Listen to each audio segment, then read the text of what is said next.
Osinbanjo, he can't talk in class, so he speaks on the playground. Aisha Yesufu fires at VP. Professor Yemi Osinbanjo had taken to his Twitter page to condemn the ban placed on cryptocurrency trading, as the government had announced a ban on cryptocurrency, announcing that accounts which had dealing with cryptocurrency will be sanctioned, which is a story that has been digested for a couple of days now, which didn't get any prompt reply or addressing from the vice president. But recently, the vice president had taken out time to Twitter to address the ban by taking to Twitter, as he put it, that cryptocurrency in the coming years would challenge traditional banking, include reserve banking in ways we cannot imagine. So we need to be able to be prepared for that seismic shift. Aisha Yesufu, who came across the tweet, quickly gave him a prompt reply that reads, Paul Osinbanjo, he can't talk in class, so he speaks at the playground, which is a true reflection of what the situation is.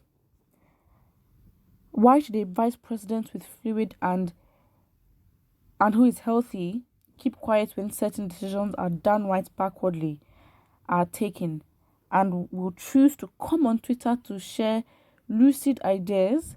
It is downright annoying, and just goes to show that the post of the vice president is just figureheads and nothing more.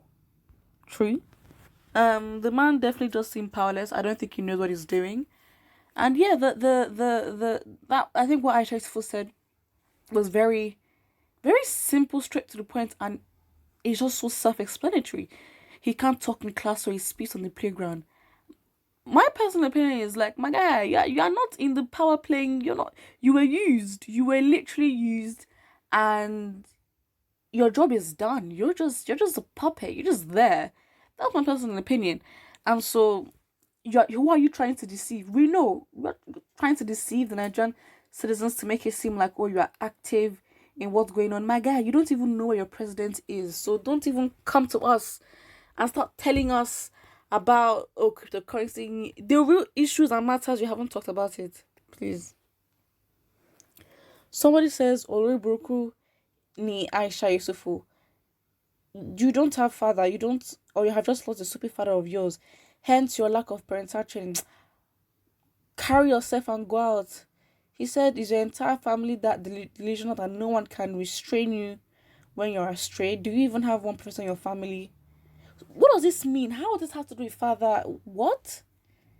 My guy, you are hurt. You are hurt that they took somebody from your tribe and they put him there, used him, and he's serving no influence. How does father or parent, like, that's the thing. You know she's saying the truth and you are hurt. You are hurt that your vice president is as useless as ever and he's not doing anything. Because, again, he doesn't have any power control. There's nothing he can say or nothing that he can do that would be so influential that Nigerians respect him again. He was used as a religious figure to, make Nigerian Christians just comply and be like, at least we have a Christian in power. Please. Somebody here says, Baba is in prison. He doesn't know what's going on outside. Exactly. And someone here says, honestly, I feel for that man. He knows what's really wrong with him. Who knows what they've done to him? The person now says, Tinubu. That's it. Someone says, he's supposed to be the enlightened one. I mean, you are a professor, for crying out loud. In a timid environment, true. But instead, the country has been taken backward in ideas right under his nose. He just does a caricature. Exactly. Creative ideas, if your ideas are swept under the carpet. But he remains. Because the first aim of being there is the slavery, allowances, and stolen funds, not the interest of Nigerians. Exactly.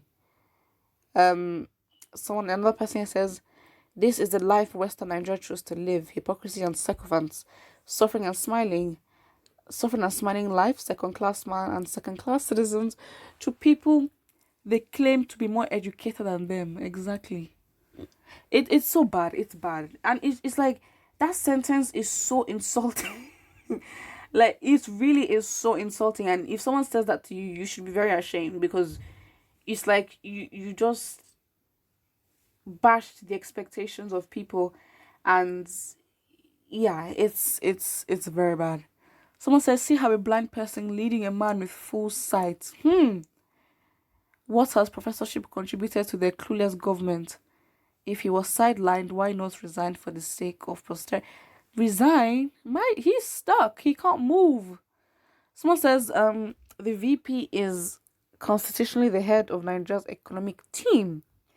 That is the only role assigned to him by the constitution, but unfortunately it shows his views don't count, or never even consulted before taking such huge economic policy on cryptocurrency.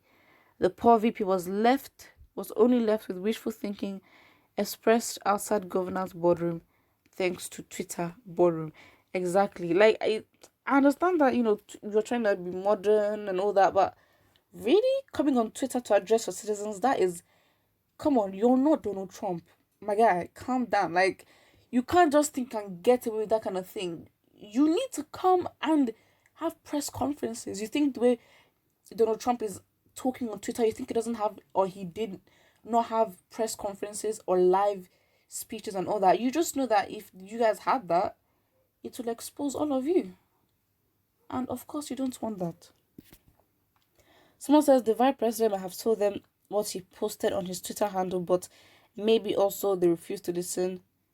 Honestly, going back to Aisha Yesufu, which I'm very, very proud of her sentence and what she said, you know, you can't talk in class, but then you want to show power on the playground. Like, it's sad. It's very sad. In her words, it says, Paul Osinbanjo, he can't talk in class, so he speaks on the playground. Because the levels are different. The power is not there for him to speak in class. He's too timid to speak in class. So on the playground, where honestly everybody's just moving up and down, there's so much chaos, you then think that your voice sort of matters. It doesn't. Especially because you have the opportunity in class. You can actually make what you want known. But you're too timid to do that, for whatever reason that is. But then you want to come to the playground and come and tell the other kids and deceive them into thinking that, oh, you are a boss in the class, when they all know your story. They all know that you have no confidence to do that. It's embarrassing. It's sad. What can we do? We just know that these people, they've violated us. They've underestimated us. The C finish, as Nigerians would say, is beyond comprehension. And honestly, we can't continue to be used by them. That's just it. Put what you think about this in the comment section below. And don't forget to like and subscribe.